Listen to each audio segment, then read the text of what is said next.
నమస్కారం మిత్రులారా! స్వాగతం వంశీ వ్లాగ్స్‌లో. ఈరోజు మేము మా పొలంలో కరేద అలుకుతున్నాం. కరేద అంటే ఏం లేదండి. వడ్లని డైరెక్ట్‌గా మొలకొచ్చినప్పుడు నాటు వేయకుండా డైరెక్ట్‌గా పొలంలోనే విత్తనాలననేది అలికేస్తాం. అలికిన తర్వాత దానిపైనుంచి మట్టి కప్పుకోవడానికి మళ్ళీ ప్లవ్ అనేది ఏసేస్తాం మేము. అయితే ఇలా ప్లవ్ వేయడం వల్ల ఏమవుతుందంటే, విత్తనం అనేది కవర్ అయిపోయి మంచిగా వర్షం పడ్డప్పుడు ఉబ్బి బయటికెళ్తుందన్నట్టు.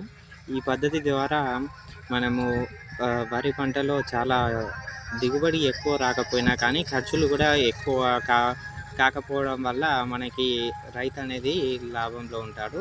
మేము ఆహ్, గత్ నేను రాబోయే కాలంలో వరి పంట గురించి మరియు పత్తి పంట గురించి చాలా ఇన్ఫర్మేషన్ అనేది